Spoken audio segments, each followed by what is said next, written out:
तो यहाँ पे चूज़ करना है कौन सा लोन लेने की ऑनलाइन जो है अप्लाई की बात हो रही है। तो हम एमएसएमई में ले रहे हैं। सेलेक्ट प्रोडक्ट में जाओगे तो बहुत सारी चीज़ मिलेगी, तो हमें जाना स्टार्टअप स्कीम के लिए। तो यहाँ पे नीचे मिलेगा स्टार्टअप स्कीम, ठीक है। यहाँ पे मिलता है सेलेक्ट सब प्रोडक्ट का ऑप्शन, तो यहाँ पे स्टार्टअप स्कीम डालना है। अगर आप जैसा कि आपको पता है कि आज की तारीख में बहुत सारे नौकरी पेशा ऐसे लोग हैं जो चाहते हैं अपना खुद का बिजनेस करना, और खुद का बिजनेस करना उनको जो है कहीं ना कहीं लगता है कि इतना टफ है कि जिसको कोई नहीं कर सकता।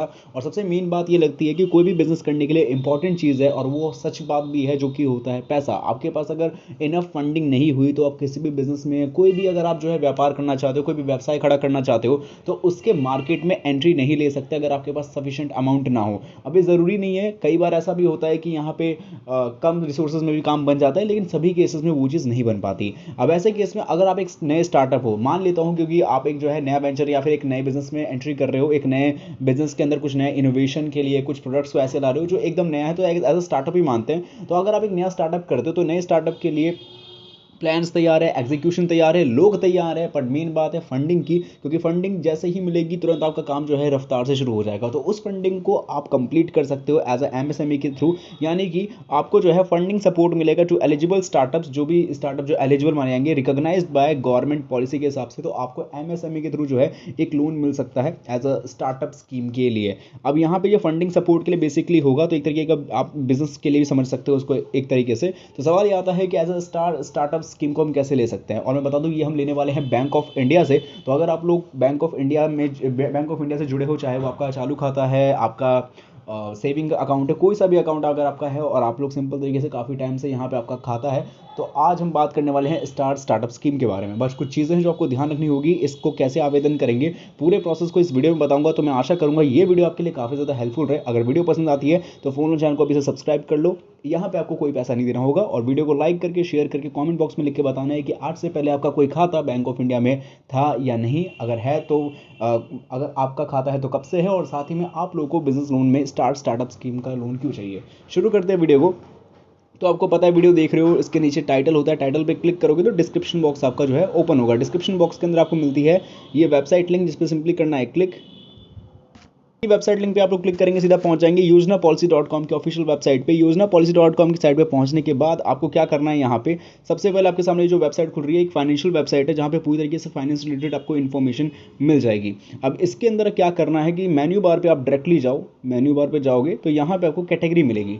अब जो कैटेगरी है इसके अंदर एमएसएमई लोन भी है, बिजनेस लोन भी है। अब आपको पता ही है कि हम बिजनेस लोन ही ले रहे हैं, तो हमें बिजनेस लोन पे क्लिक कर सकते हो। नॉर्मली हमने बैंकिंग सेक्शन पे हो गया, हम एक बार बिजनेस लोन पे क्लिक करते हैं तो आपके सामने वो सारे कंटेंट आएंगे या वो सारे आर्टिकल्स की लिस्ट आएगी जो जो बैंक्स आपको बिजनेस लोन प्रोवाइड करवाता है। अब इसके अंदर एमएसएमई लोन भी इंक्लूड हो जाएगा। इसके अंदर वो पर्टिकुलर बैंक जो है अपने स्कीम्स के थ्रू लोन देती है बिजनेस लोन, उनके भी आपको देखने को मिल जाएंगे। अब ऐसे में फाइंड करना है स्टार्टअप स्कीम को, तो इसके लिए हमें जो है बैंक ऑफ इंडिया के बिजनेस लोन की तरफ आगे बढ़ना होगा।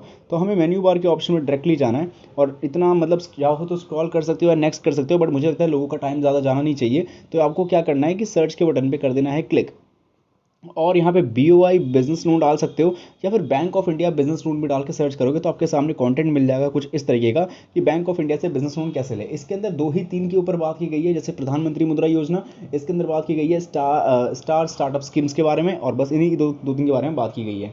अब इस आर्टिकल को जब आप खोलोगे ना, तो आर्टिकल के अंदर बहुत सारी जानकारी होगी। जैसे कि सबसे पहले सवाल यही आएगा कि आपको बिजनेस लोन क्यों चाहिए, क्यों लेना चाहते हो, इन्हीं सारे सवालों का जवाब मिलेगा। और भी बहुत सारे जो इन्फॉर्मेशन है, लाइक अमाउंट हो गया, डॉक्यूमेंट्स हो गया, एलिजिबिलिटी क्राइटेरिया हो गया, तो सभी चीज़ें। तो मैं आशा करूंगा कि आप इस आर्टिकल को एंड तक जरूर पढ़ें, ताकि आप लोगों को समझ में आ पाए। अब यहाँ पे आपको जो है यहाँ पे मिलती है बैंक ऑफ इंडिया की विजिट का लिंक, क्योंकि इस पे विजिट के लिंक पे जैसे आप क्लिक करोगे सीधा पहुंच जाओगे बैंक ऑफ इंडिया के ऑफिशियल वेब पेज पे। यहाँ जाने के बाद आपके सामने देखने को मिलेगा कुछ इस तरीके का वेब पेज, जो कि आप खुद भी देख पाओगे। डायरेक्टली हम बैंक ऑफ इंडिया के ऑफिशियल वेबसाइट पर रीडायरेक्ट हो चुके हैं। अब यहाँ आने के साथ ही आपको देखने को मिलेगा 2 तरीके का बिजनेस लोन, जैसे कि देख सकते हो फाइनेंसिंग टू न्यू बिजनेसेस, जहाँ पे स्कीम 4 पे आओगे तो स्टार्टअप स्कीम मिल रहा है, प्रधानमंत्री मुद्रा योजना मिल रहा है। तो यहाँ पे हमें क्या करना है, स्टार्टअप स्कीम पे चले जाना है। लर्न मोर के ऑप्शन पे क्लिक करोगे, आपके सामने पूरा का पूरा कॉन्टेंट आ जाएगा, मेन वेब पेज खुल जाएगा, मतलब ये है बैंक ऑफ इंडिया का। अब यहाँ पे आप देखोगे तो इस वेब पेज पे आप देख पाओगे सबसे पहले डेफिनेशन के बारे में बात की गई है कि स्टार्टअप मतलब क्या। तो स्टार्टअप मतलब यहाँ पे एंटिटीज है जो इनकॉर्पोरेटेड के बारे में पूरी जानकारी दी गई है, जो इनकॉर्पोरेटेड एज है सारी चीज़ दी गई है। अब समझने वाली बात यह है कि क्या है, देखो private limited company under the companies act 2013, हाँ इसके अलावा registered partnership form under the Indian partnership act 1932, liability limited partnership under the limited liability partnership act 2008। ठीक है, अब यहाँ पे समझ लो कि यहाँ पे क्या है, यहाँ पे बोला जा रहा है बेसिकली कि 10 ईयर्स एक्सीड नहीं होना चाहिए, should not have exceed 10 years, यानी कि आप जो बिजनेस से हो, मतलब सपोज जो भी आपका स्टार्टअप है, जो भी आप बिजनेस को दिखा रहे हो, ठीक है, तो अगर वो 10 ईयर से ज़्यादा एक्सीड हो जाता है, 10 साल से ज़्यादा हो जाता है, तो मे बी वो नहीं होगा, मे बी इसके अंदर जो है उसको अंडर एलिजिबल मेरे हिसाब से नहीं माना जाएगा, मुझे जहाँ तक लगता है। साफ लिखा हुआ है कि वो period of existence and operation should not have exceed 10 years from the date of its incorporation और रजिस्ट्रेशन। ठीक है, तो देख लेना कि रजिस्ट्रेशन और इनकॉर्पोरेशन के हिसाब से 10 ईयर से ज़्यादा वो ना हो जाए, एंड उस बिजनेस का जो है एनुअल जो टर्नओवर है वो 100 करोड़ से ज़्यादा नहीं होना चाहिए if any in any of the financial year since it's incorporation. तो इस बात का इंपॉर्टेंट ध्यान रखना है। एंटिटी जो है वो वर्क करेगा, ध्यान रखो कि आप सपोज करो कि जो बिजनेस एंटिटी है वो किस चीज़ पे वर्किंग रहेगी, वो रहेगी इनोवेशन के लिए, डेवलपमेंट पे, इंप्रूवमेंट पे और प्रोडक्ट प्रोसेस और सर्विस एंड और हैव अ स्केलेबल बिजनेस, और एक तरीके के जो है लोगों को एम्प्लॉयमेंट देने का काम के लिए आप जो है इस तरीके की एंटिटी में काम करते हो। तो ये कुछ मोटा मोटी चीज़ें जो मैंने आपको बता दी है। पर्पस क्लियर है कि यहाँ पे जो फाइनेंस दिया जाएगा इनोवेशन, डेवलपमेंट और इंप्रूवमेंट के लिए। ऑब्जेक्टिव्स आप है कि फंडिंग सपोर्ट देता है एलिजिबल स्टार्टअप्स को, जो कि department of promotion of industries and internal trade DPIIT के थ्रू मिल जाएगा। Nature of facility fund base या नॉन फंड बेस लिमिट भी होगा। कंपोजिट लोन जो है कंसीडर करेंगे at the time of initial section, और बाकी क्वांटम लोन जो है वो कम से कम 10 लाख तक का है और मैक्सिमम एज पर असेसमेंट। सिक्योरिटी की यहाँ तक बात हो सारी चीज़ लिखी गई है। कोलेटरल दो फैसिलिटी अप टू 10 करोड़ में भी covered under credit guarantee scheme for startup CGSS है। बाकी द फैसिलिटी में भी partially secured by CGSS collateral security और गारंटी के बारे में भी जानकारी दे दी गई है। एलिजिबिलिटी देख लो एक बार, ठीक है, तो मार्जिन यहाँ पे फंड बेस्ड के हिसाब से क्या है, वैलिडिटी क्या है, वो एक बार देख लेना आप लोग। रेट ऑफ इंटरेस्ट जो है वो हमेशा ध्यान रखना, एक तो बैंकिंग पॉलिसीज पर डिपेंड करेगा। रीपेमेंट का जो है working capital repayable on demand रहेगा। टर्म लोन का है maximum total repayment should be 120 months including monitoring period of 24 months, और साथ ही में यहाँ पे जो है 1% कंसेशन एप्लीकेबल ROI होगा subject to minimum ROI not less than RB LLR। और जो स्टार्टअप ब्रांचेस है वो आपके सामने यहाँ पर है। अब आवेदन करने के लिए क्या करेंगे, हम एक ऑनलाइन जो है एप्लीकेशन डाल सकते हैं। ऑनलाइन एप्लीकेशन मतलब जस्ट इन्फॉर्मेशन बेसिस के टाइप से। उसके लिए करना ये होगा कि अप्लाई नाउ के ऑप्शन पे आपको क्लिक करना है। अप्लाई नाउ के ऑप्शन पे क्लिक करोगे, क्लिक करने के साथ करना है वेट। तो यहाँ पे आपके सामने जो है अप्लाई ऑनलाइन का जो है ऑप्शन देखने को मिल रहा होगा, सिंपली क्लिक करना है। अच्छा, एक बात का ध्यान है, जो आप अप्लाई ऑनलाइन पे क्लिक करोगे ना, तो ट्रैक स्टेटस का भी नीचे मिल रहा है, यानी कि जिन लोगों ने ऑलरेडी अप्लाई कर दिया वो रेफरेंस नंबर से ट्रैक कर सकते हैं कि उन्होंने जो अपना फॉर्म भरा था ऑनलाइन उसकी जो है कह सकते हैं कि स्टेटस कहाँ तक पहुँचा है। तो अप्लाई ऑनलाइन पे क्लिक करेंगे। क्लिक करने के बाद सबसे पहले टाइटल पे क्लिक करना है, जहाँ पे आपका जो भी नाम है, मिस्टर, डॉक्टर, जो भी लगता है वो सब बताना है। First name, middle name, last name डाल देना है। मोबाइल नंबर डालना मैंडेटरी है। इसके बाद ईमेल आईडी और सेलेक्ट प्रोडक्ट कैटेगरी पे जाओगे तो यहाँ पे चूज़ करना है कौन सा लोन लेने की ऑनलाइन जो है अप्लाई की बात हो रही है। तो हम MSME में ले रहे हैं। सेलेक्ट प्रोडक्ट में जाओगे तो बहुत सारी चीज़ मिलेगी, तो हमें जाना स्टार्टअप स्कीम के लिए। तो यहाँ पे नीचे मिलेगा स्टार्टअप स्कीम, ठीक है। यहाँ पे मिलता है सेलेक्ट सब प्रोडक्ट का ऑप्शन, तो यहाँ पे स्टार्टअप स्कीम डालना है। अगर आप ऑलरेडी कस्टमर हो तो येस करके आपको अपना अकाउंट नंबर भी डालना होगा।